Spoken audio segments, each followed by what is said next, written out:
An issue our Crisis in the Classroom team has followed closely: ongoing federal funding cuts and the impact on Nevada schools. President Trump's latest move is now freezing nearly $7 billion in funding, with $30 million up in the air for the Clark County School District alone, the nation's fifth largest school district. Concerns now getting the attention of lawmakers, staff, and parents about what this could mean for our classrooms. Yeah, and now some of them are pushing for the federal government to unpause that money, along with our congressional delegation, and encouraging our Republican governor, Joe Lombardo, to step in, as he's got a different kind of relationship with the president. Crisis in the Classroom investigative reporter Tiffany Lane is reporting from the North Valley, where school leaders talked about the potential impact of these funding cuts this morning.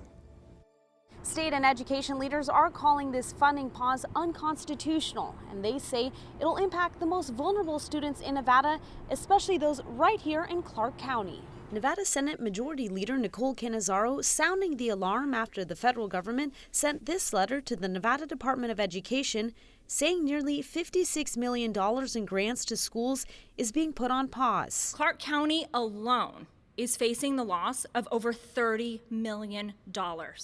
Funding that supports more than 50 full-time employees and essential programs. According to the Nevada Department of Education, that funding is supposed to go towards English learners, adult education and family literacy, and after-school programs like After School All-Stars funded through what's called the 21st Century Grant, among other things. We feed the children a healthy meal provided by Clark County School Service Food Services. Then we provide 1 hour of academic support to try and help those students with their growth in achievement in the classroom.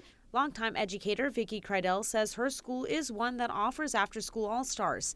She says these are schools that are in areas struggling socioeconomically. A lot of our students go home and don't have anyone at home to help them. Remind them to do their homework and to help support them while they complete their work. She says she's seen the successes firsthand. I've watched students grow academically in ways they probably wouldn't be growing if they weren't getting additional support. Is that needed right now in the district?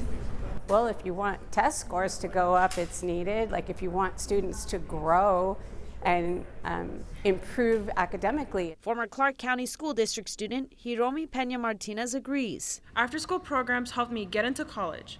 They taught me how to apply to college, gave me SAT waivers, helped me tour campuses, and prepared me academically and emotionally for what college would demand. However, economist Jeremy Aguero has a different take.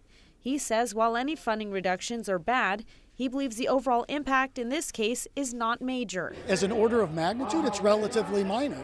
The vast majority of funding for for our public education system comes specifically from state government, local taxes that you and I pay.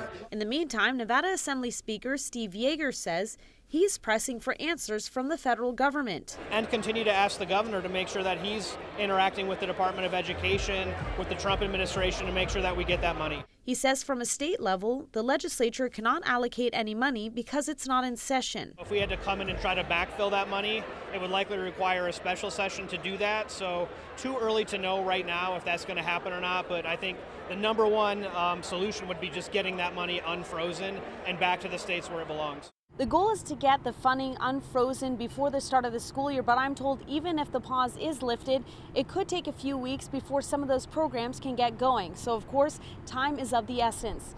Reporting from the North Valley, I'm Tiffany Lane for News 3. Back to you. News 3 has reached out to Governor Lombardo for comment, and we're waiting to hear back. Earlier this week, Attorney General Aaron Ford announced Nevada has joined a multi-state lawsuit challenging the Trump administration's decision to freeze federal education funding. He announced the state is seeking to restore that $56 million of an expected $326 million in federal education grants for the upcoming school year.